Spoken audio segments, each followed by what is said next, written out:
Well, it's a very warm welcome and thank you for joining me on this independent off-tube studio commentary. The 8:15 kickoff at Villa Park has just got underway. It's Aston Villa taking on a Brentford side who really have had their struggles on the road this season. Just a 1 point for Thomas Frank's side, and that was a gutsy 0-0 draw away to Everton, having gone down to 10 men in the first half. Whereas Villa, their form in general hasn't been great to look at since the end of October, following that 1-1 draw at home to Bournemouth. Maybe that was the start of the problems there for Emery's side, and since then it was defeat at home to Palace in the Cup.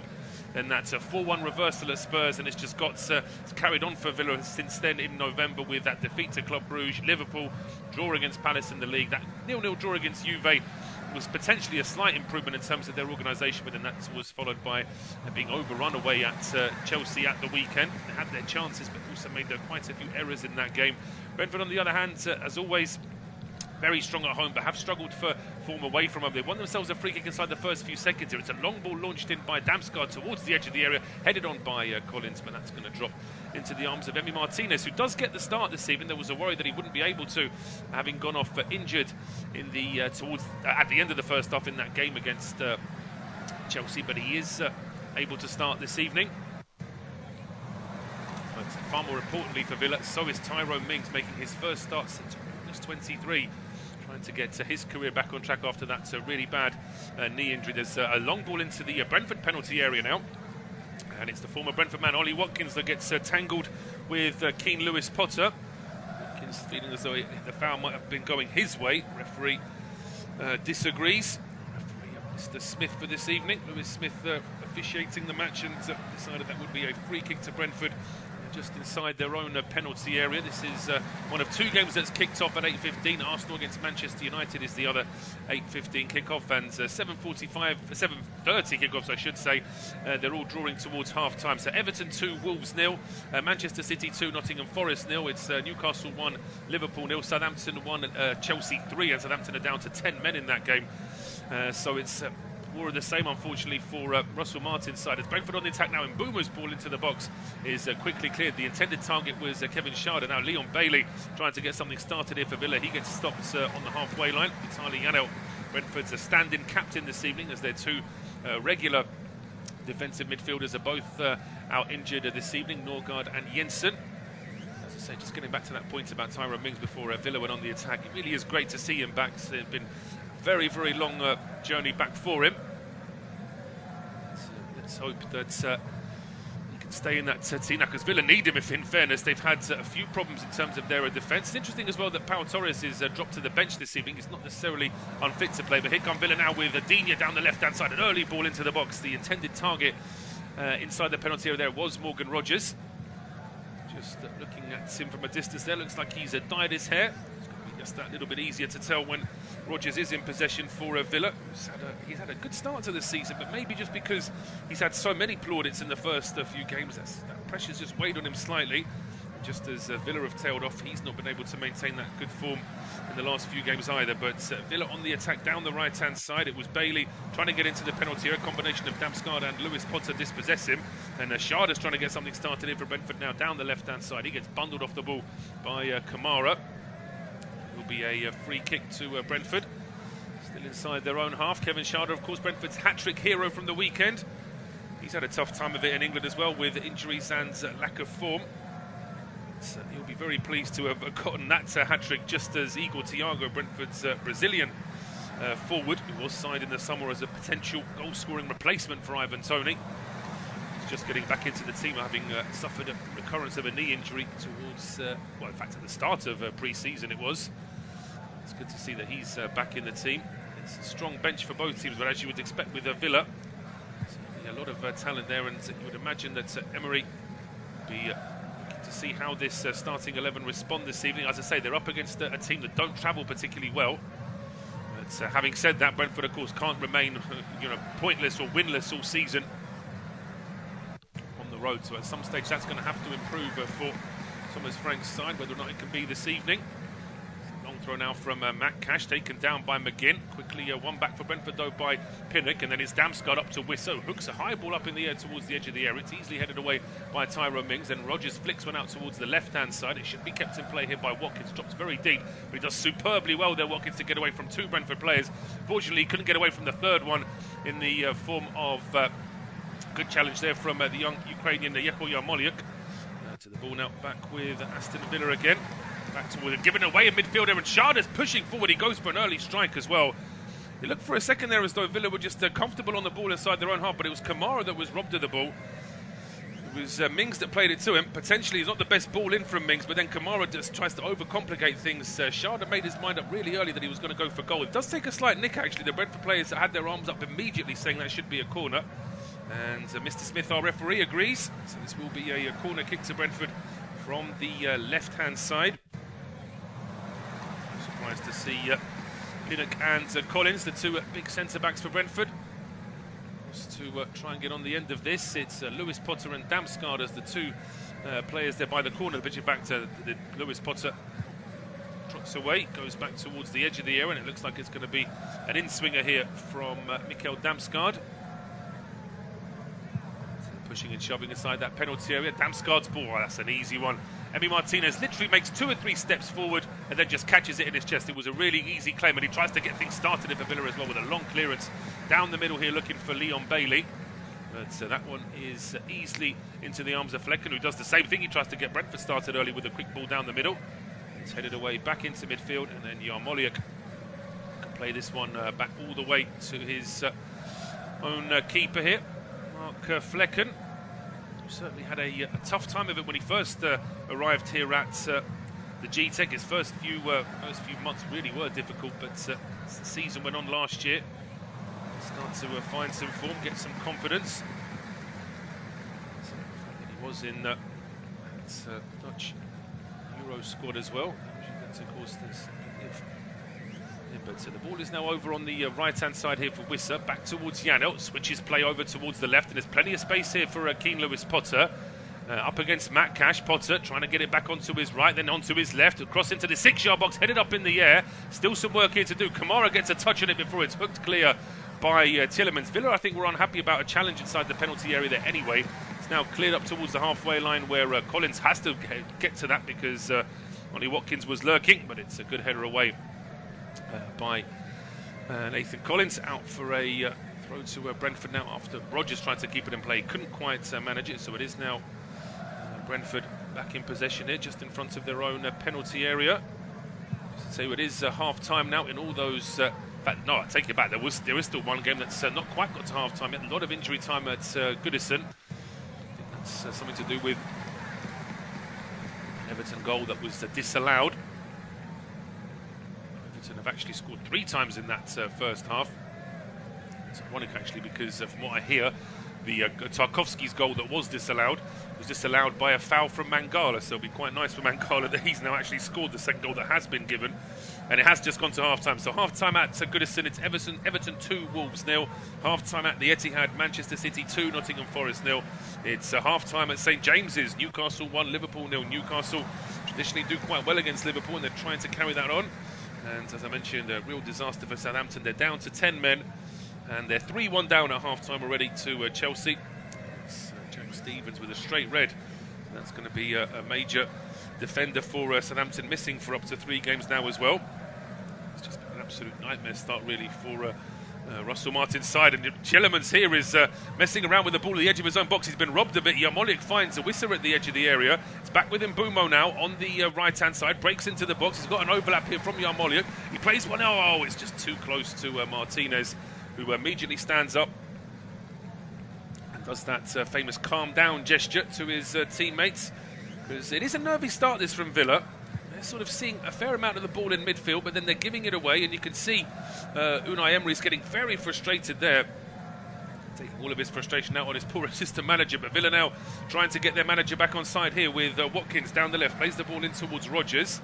It's under pressure there from under pressure there from Vandenberg, manages to get that ball into the penalty area, and it's back with Digne. Digne's ball in. It's a good ball as well. There were 2 Villa players lurking at the edge of the 6-yard box, but it's also a good diving catch there from Mark Flecken. Comes out for the first bit of work he's really had to do this evening. It's taken nearly 10 minutes, but it's a good, comfortable claim there from the Dutch international. Just waiting to restart play. Just to remind you as well, there's another 2 games on this service tomorrow. The same times as today. 7:30 will be Fulham against Brighton, and then 8:15 Bournemouth against Tottenham, and then we do it all again from Saturday onwards in terms of the next round of Premier League fixtures. Really, this is a month where commentators really do earn their money. December, no international breaks to break any of that up. Just, league games, Champions League games, Cup games, it's all going to be happening in this month as we head towards the end of the year, of course, the business end of the season.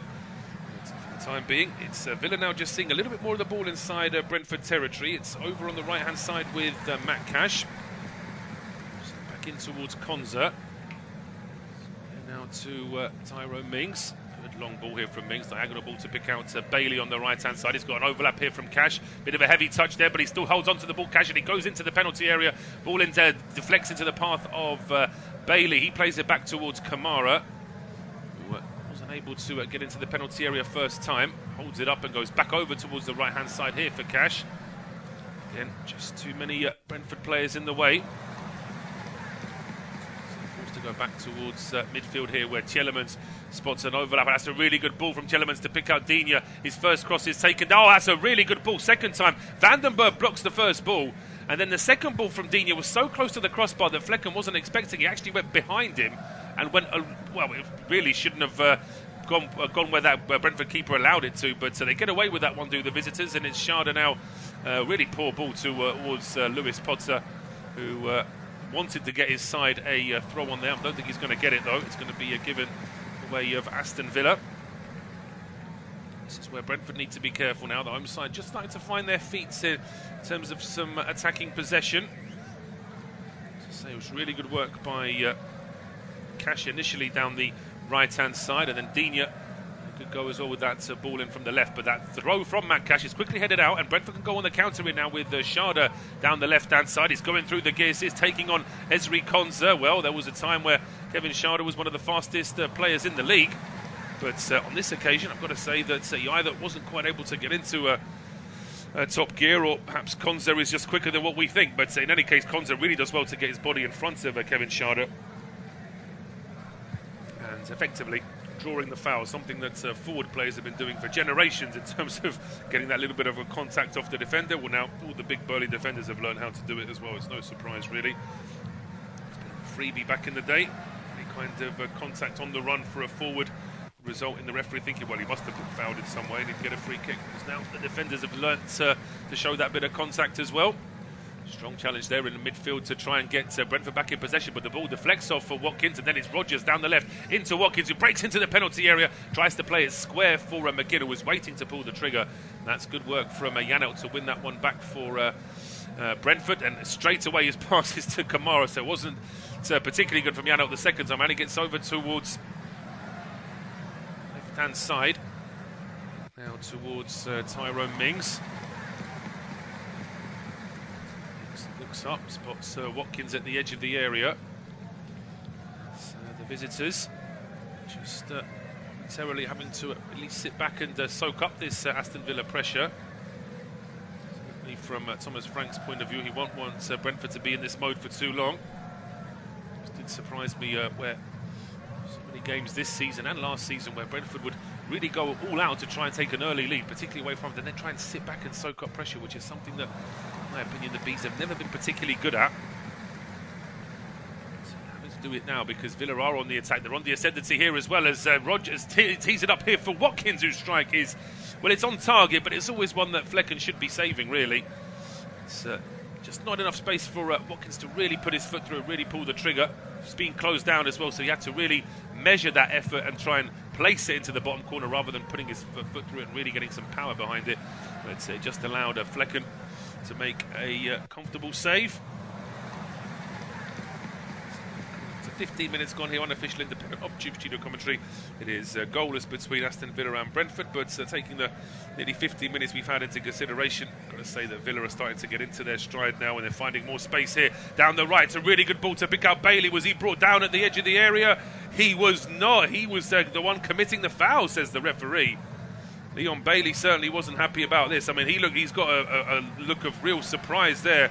There's the Jamaican international. We'll see here as, I mean, I'm not quite sure how that can be a foul in Brentford's favour, unless, of course, the referee decided that Janelt's got his body in the way, but he's never going to play the ball. He was just trying to disrupt Bailey. But Brentford will take that all day long, and they've gone forward now down the left-hand side here with Lewis Potter and Sharda. Damsgaard playing it back in towards Janelt. Here is Sharda now switching play over from left to right. So that was a handball, Brentford are saying, by Rodgers at the edge of the area. So with 3 Brentford players really appealing that. The referee didn't agree or didn't see it. It's now with Bailey in the middle of the park. That's not a good ball from him. Headed forward there by Yarmoliuk. And although Rodgers is fighting, it will be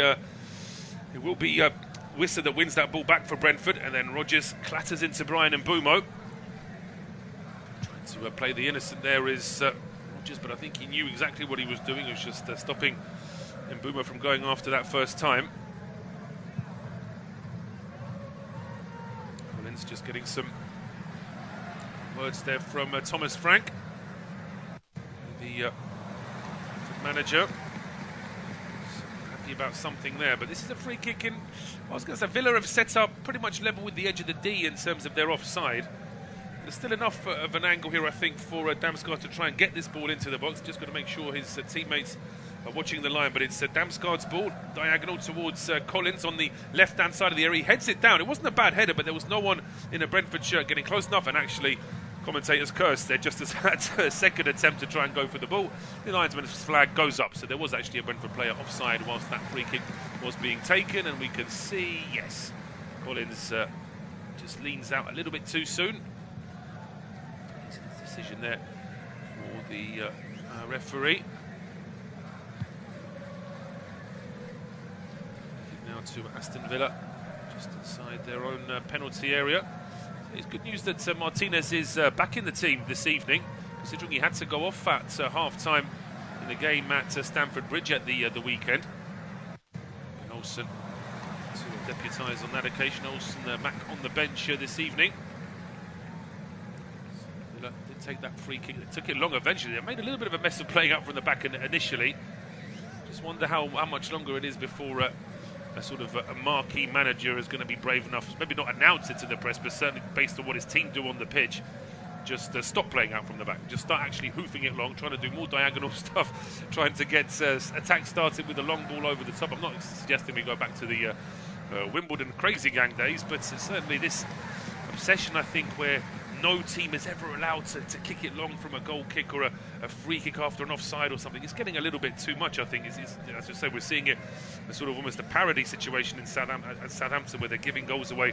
As I say, check the highlights this evening. Southampton have already given a similar goal away tonight, where they're insisting on playing out from the back, and it just goes complete nightmare for them, particularly seeing as right now they've got their 4th keeper in goal in Joe Lumley, with Bazunu and Ramsdale injured, and of course McCarthy dropped after his recent problems, potentially making themselves more problems. But slowly they'll be coming out for the second half in those 7:30 kickoffs. Everton 2, Wolves 0, Man City 2, Nottingham Forest 0, Newcastle 1, Liverpool 0, and Southampton 1, Chelsea 3. Those 4 games are available on our service as they kick off for the second half, and it's still goalless at the Emirates, where Arsenal are playing Manchester United. Back here with Emi Martinez. Game's just slowed down, so there's a sort of a bright start from Brentford in trying to put pressure on Villa.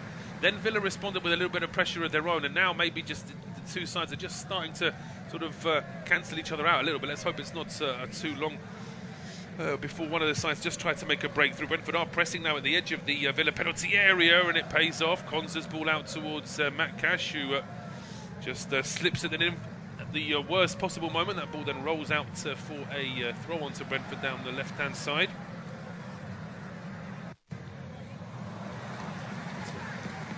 Lewis Potter to take this throw for Brentford. I mean, I would argue there's probably 3 or 4 Brentford players who can take a longer throw than him, and one of those is across the taken now, Ethan Pinnock, with Matthias Jensen out injured. To Christopher Ayer, absentee for the time being. Brentford take the throw. It's Bailey charging that one down.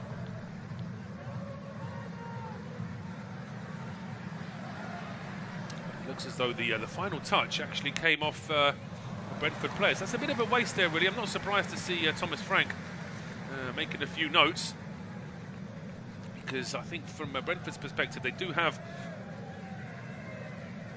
a long throw option of someone like Pinnock, and it really would have been better for them to try and pick out a teammate rather than that short throw, which eventually was miscontrolled, and Villa now have the ball back. Cash's long throw up towards the halfway line. It's nodded forward initially by Janelt. It's taken down now by Damskar. Plays it in towards Yarmoliuk, who then tries a ball over the top to pick out Mbeumo. Villa put their arm up. I mean, Mbeumo might have been offside, but he almost didn't go for the ball, and Villa have played it away and into midfield. So that's been and gone, and Villa can go on the counter now. It's Rodgers, plenty of space in midfield. Finds Watkins on the left-hand side. Gets into the penalty area. Decides just to go back to Rodgers. Rodgers goes for goal. It's an absolute beauty. 21 minutes gone. Aston Villa take the lead, and it's a very quick move. It's just quickly played down the left-hand side. Watkins holds it up, plays it back to Rodgers.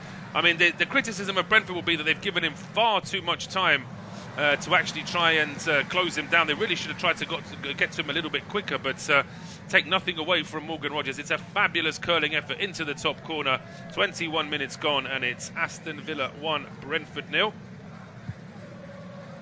Can't say that the goal's been coming, but then at the same time, Villa have had their moments pushing forward, and we'll see here again. It's Mings who heads the ball away after it was played into the Villa penalty area. Kamara turns, and then he finds Rodgers, who's still inside his own half when he begins the move. He has all that space just to get to the edge of the area. Nobody's blocking Watkins, and then when the ball goes back to Rodgers, nobody's trying to close him down either. And the ironic thing for me is that when Rodgers does get the ball and he's trying to get that curling effort into the top corner, the only player really trying to close him down from behind is Wissa, and from the side is Mbeumo. Neither of those two players should actually be that close to the Brentford box anyway. It does beg the question of where the defenders and the central midfielders were, but that'll be something for Thomas Frank to try and get to the bottom of, either at half-time or when the debrief of this game goes ahead. But it's 1-0 to Villa. Pretty much bang on halfway in this first half.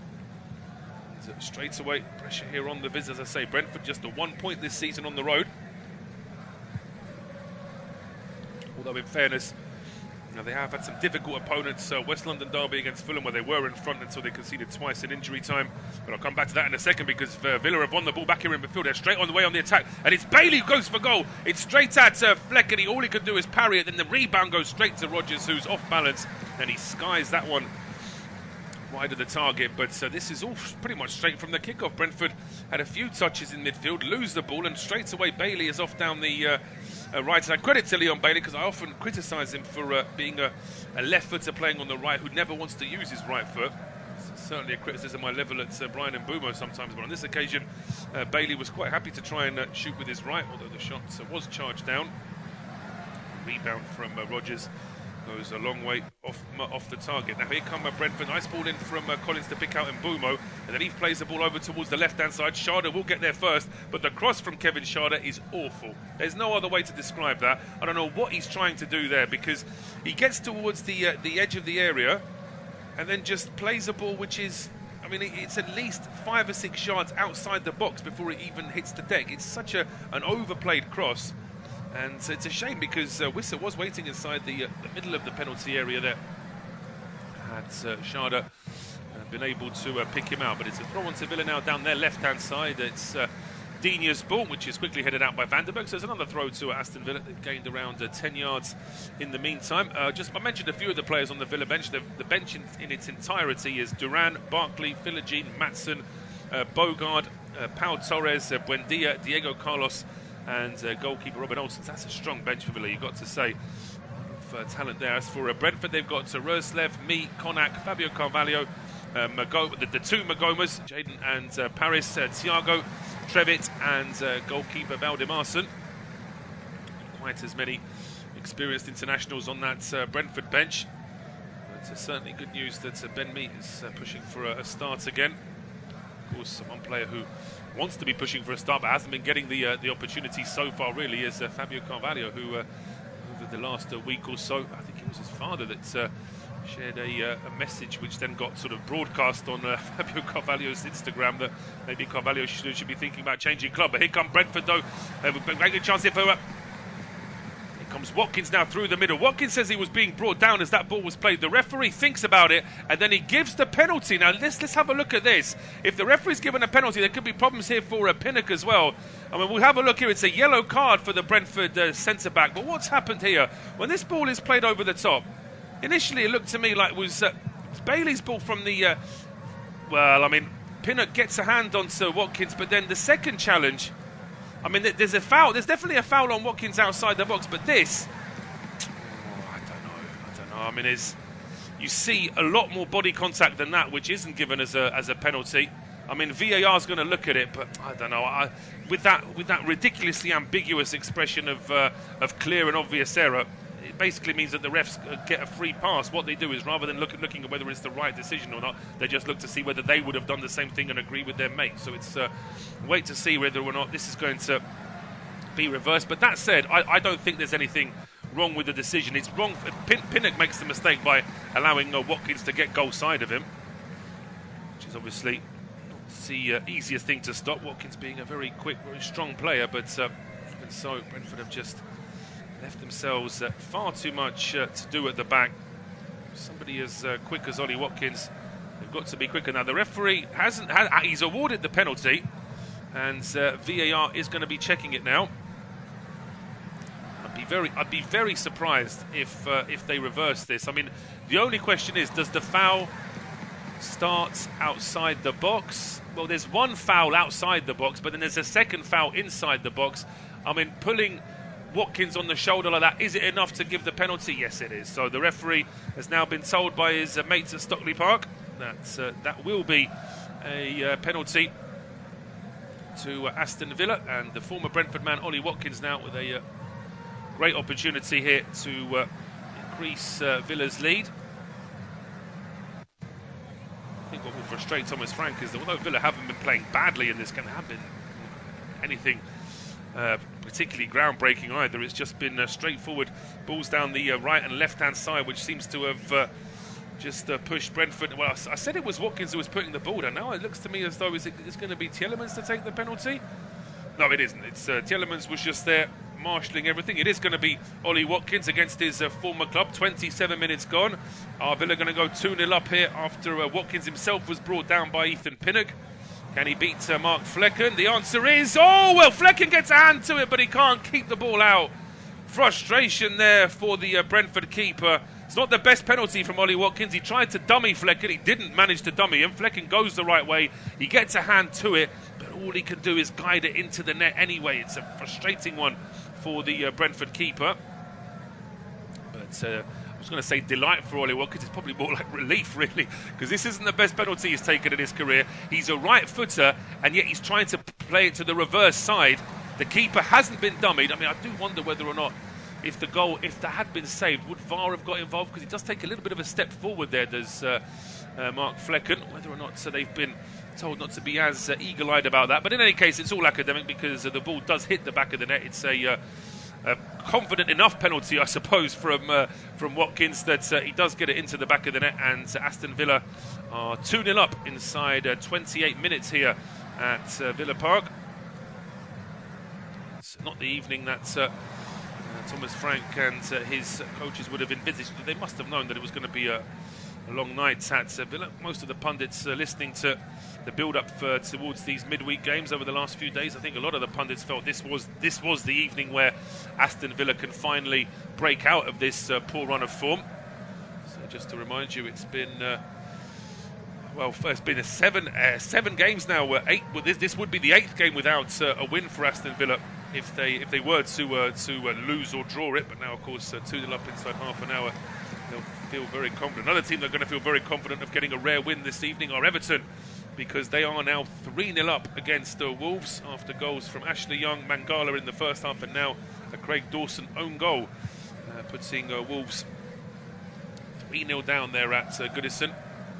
And an equaliser. You can't keep Liverpool down at the moment, can you? An equaliser for Liverpool on a slot side, a level 5 minutes into the second half through Curtis Jones. Back here at Villa Park, it is Brentford in possession.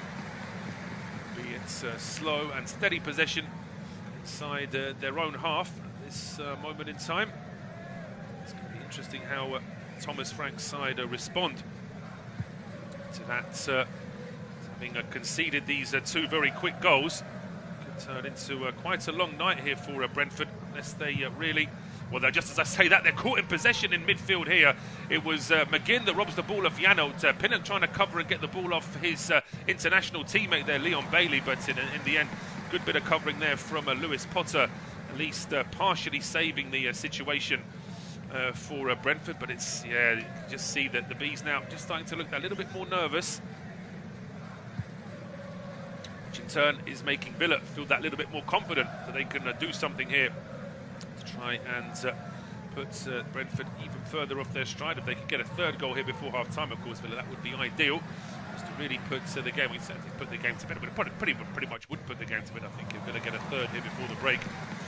Even at 2-0 down, considering how poor Brentford have been away from home this season, don't really give them much of a chance, unless, of course, they do get the next goal in this game. If it's 2-1 rather than 3-0, they can still give the Bees a bit of a chance of making this a bit more of an interesting contest. But right now, Villa are cruising here.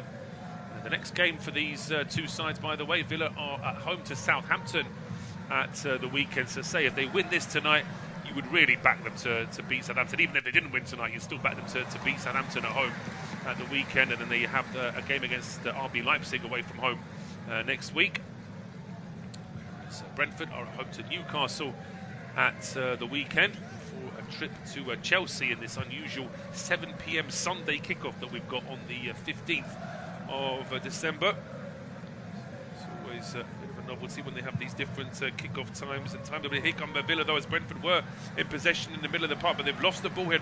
Rodgers has spotted a run from Bailey down the right-hand side. Bailey getting towards the edge of the area, gets away from Pinnock, puts across him, but that's a good block there from Ethan Pinnock. The ball goes out either for a throw, it might even be a corner to Villa down the right-hand side. See, real frustration there from Leon Bailey. He thought he had the beating there. Pinnock was going to be able to get that ball into the box, as it was. It is going to be a corner. It's on the right-hand side. No surprise to see left-footed and Luca Digne coming across. They've got to mention, of course, that Villa want to get out of their bad form. Even more of a headline act in terms of poor form recently, of course, has been Manchester City, and they've just got their third goal of the evening with a Jeremy Doku getting on the score sheet. So it's now City 3, Nottingham Forest 0. Villa, by the way, have taken that corner short. It's Digne back towards Cash in midfield. Now McGinn's dropped a bit deeper. He finds Tielemans, who goes for goal. Well, he made his mind up very early there, Villa's number 8, that he was going to get that ball and try and curl it into the top corner. A la Morgan Rodgers, you could say, but just from even further out. And the effort in the end goes a long way past its target. It's going to be Brentford taking... This is... it's hugely risky there. It was almost like Brentford were reading the coaching manual out of Southampton there, the way that Flecken plays a short ball to a teammate with 3 Villa players still lurking, where Brentford do just about get it away from their own box. It's now on the halfway line here with Nathan Collins. He tries the ball down the channel here for Damsgaard. Good challenge there, though, from Mings. Ball played into the middle by Digne. Picks out Kamara. He then goes early up towards McGinn on the halfway line. McGinn easily gets away from Yano and Yarmolik, and he's heading down the left-hand side. John McGinn breaks into the penalty area. He checks his run, picks out a cross. It's headed away by Pinnock, only towards the edge of the area. Then it's a miscued clearance there from Vandenberg. That's taken advantage of by Rodgers. Rodgers is ball into the 6-yard box, and it's cleared, and it's been only as far as Cash, who then slams it into the back of the net. It's just too easy for Villa right now. Every time they go forward, Brentford just seem like likely to concede, and it's happened again here with what initially felt as though Brentford had dealt with the initial cross into the box. But just as we say that, the ball was then played back across, and Cash slams it in from close range. It is now 3-0 to Aston Villa.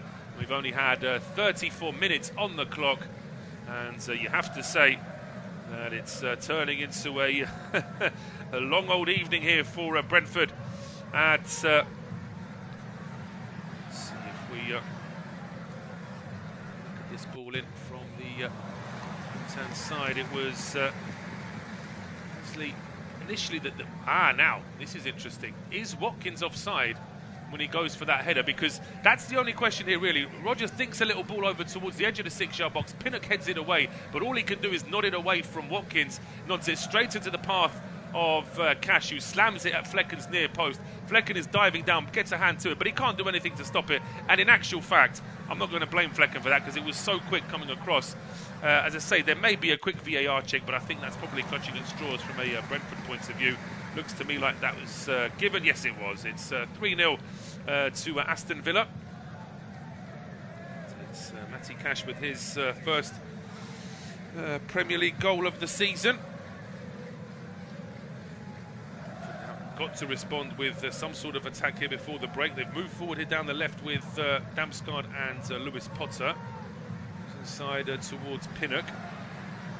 Now towards Damsgaard. Janel plays it into Lewis Potter, who's trying to hold it down, but as that ball was getting away from him, it was a good challenge in the end from Bailey, tracking back at the edge of his own penalty area. Bailey and Cash now in possession for Aston Villa. The ball is cleared, and straight away there's just so much more fluidity to Villa, and they're pushing forward here now with Rodgers' ball up towards Watkins. It takes a slight deflection on the way, and that will go straight through towards Flecken. Brentford trying again here now down the left-hand side. It's Lewis Potter's ball in towards Schade. Schade holds it up, goes back towards Damsgaard. Damsgaard then pinging the ball out towards the left-hand side. It's been kept in play here by Mbeumo. Gets away from Digne. It's Vandenberg. Vandenberg back towards Collins. No options here for Brentford to try and play a diagonal ball into the box. Villa have got quite a high offside line. And actually looking at that, Mings is actually beckoning his teammates to get even further forward. So here is Mbeumo now. In towards, that's really good play there from Yarmoliuk. Skips past two Villa players, then plays that one out towards Lewis Potter. Lewis Potter and Damsgaard now exchanging passes, left-hand edge of the penalty area. Damsgaard goes on the overlap. Lewis Potter chooses to cross it in himself. Probably the right idea because Cash was about to follow Damsgaard down that left, but it's deflected after that cross from Lewis Potter, and the ball is now out towards left-hand side. This will be a corner kick.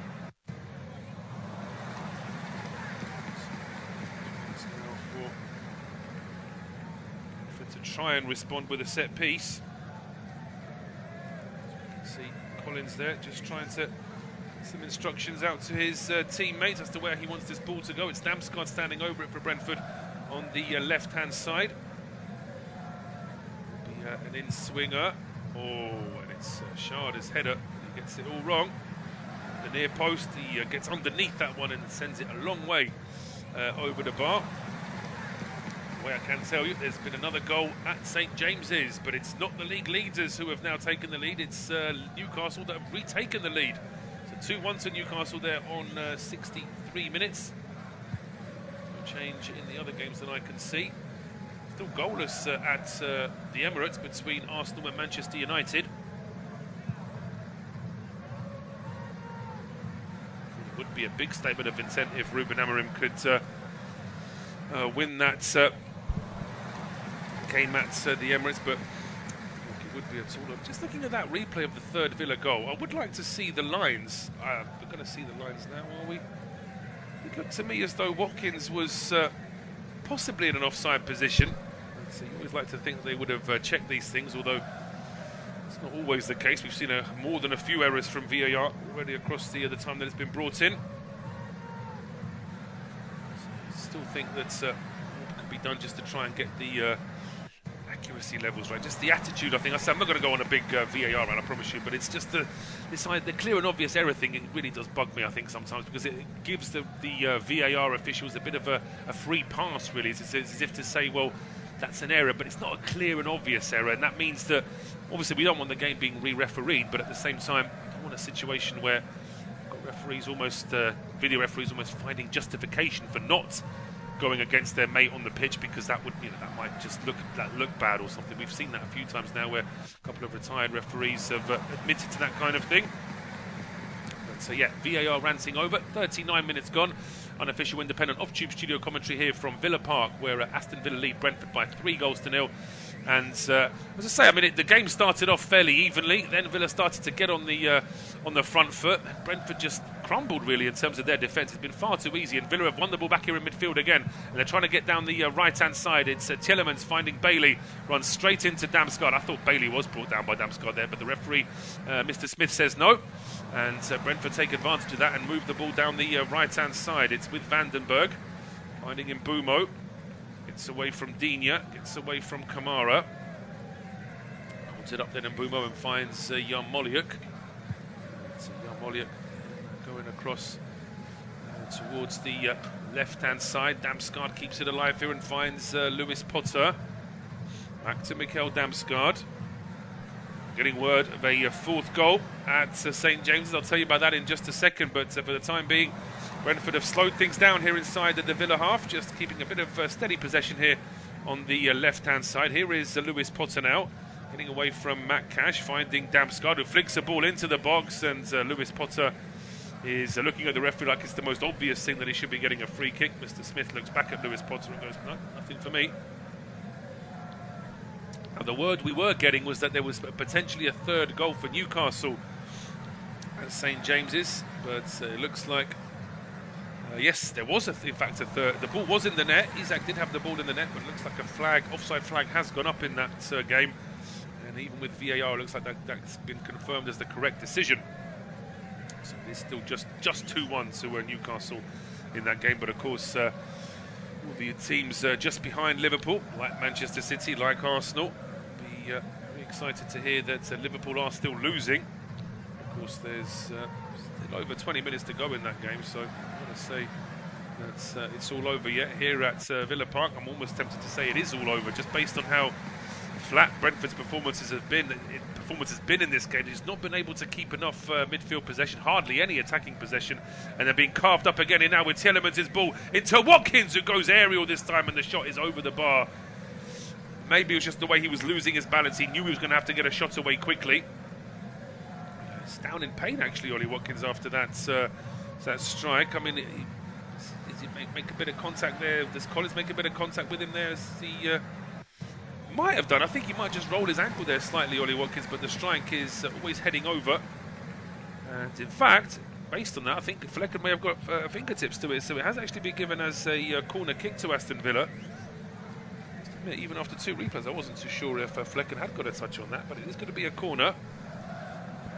Everybody arriving inside the Brentford penalty area. We've still got around 3 minutes before we hit injury time here at Villa Park. So you can say that it's almost all over by the shouting in this game. Villa were to get a fourth, it really does wrap things up. It's Tielemans' ball, good header away though by Ethan Pinnock. Back towards Tielemans on the left-hand side. Belgian international keeps it in play, takes on Damsgaard, and Damsgaard brings him down. Yes, he does. It's going to be a free kick to Aston Villa, just on the left-hand side. I mean, Damsgaard trying the full repertoire of acting expressions there. Just played the ball off the back of Tielemans, who was still on the ground, and then started running up the field as if it was obvious that there was no foul there, but the referee clearly already blown his whistle. Damsgaard still trying to get his version of events over to Lewis Smith, a new Premier League referee. First time I've seen him doing a Premier League game. So wait and see what Villa can do from this free kick on the left-hand side. It's a really good angle. So just to tell you, both teams from the city of Liverpool have just scored in the last minute. Everton have made it 4-0 against Wolves, and Liverpool have equalised at St James's. It's 2-2 in that game. Confirm the goal scorers in just a second. But here comes that free kick for Villa. It's Tielemans' ball into the edge of the 6-yard box. Watkins jumps for that one, but he couldn't get a clean contact with the ball there. It's straight into the arms of Mark Flecken. He's now waiting to restart play here for Brentford. So yeah, it's 4-0 now, Everton leading against Wolves, and it's Ndiaye with a goal for Everton this evening. So Young, Mangala, a Dawson own goal, and now Ndiaye making it 4-0 to Everton. So yeah, real pressure on Gary O'Neill now as well, it has to be said. By the way, I take it all back. That goal for Everton has just been disallowed after a VAR check because of a foul. So it's still only 3-0 to Everton in that game. But meanwhile, the second goal for Liverpool looks like it does stand, and it's Mo Salah scoring the goal for Arne Slot's side there. So on 70 minutes at St James's, it is Newcastle 2, Liverpool 2. But back here at Villa Park, brief moment of an attempted attack there from Brentford. Kevin Schade gets stopped just as he's crossing the halfway line. That's how far away Brentford are now in terms of trying to trouble this Villa defence. Played back towards Martinez. He's now going forward. That's a good interception though from Collins. He then finds Janel. Yarmoliuk now working towards the edge of the area. Finds Kevin Schade. Schade holding it up. Back to Yarmoliuk. And so we're into injury time now at the end of this first half. I expect a minute or two, considering we've had 3 goals scored and a couple of brief stoppages. Can't see the fourth official's board for now. Well, I'd say a minute. We're actually going to get 3 minutes of added time at the end of this first half. Brentford in possession, but as they got towards the edge of the area, they're all the way back on the halfway line now. It's on the left here with Lewis Potter. Finds Schade, who felt like he might have been brought down. Referee disagrees though. Brentford still keeping possession, but they've gone a long way back now into their own half just to try and keep the ball. And that's a really risky pass from Pinnock back towards Flecken. Flecken's had enough to do in this first half without getting hospital passes like that. But he did well in the end, the Brentford keeper there, just to get the ball away. And now Vandenberg finding Mbeumo towards the halfway line. Collins towards Yarmoliuk to Mbeumo. Damsgaard finding Lewis Potter.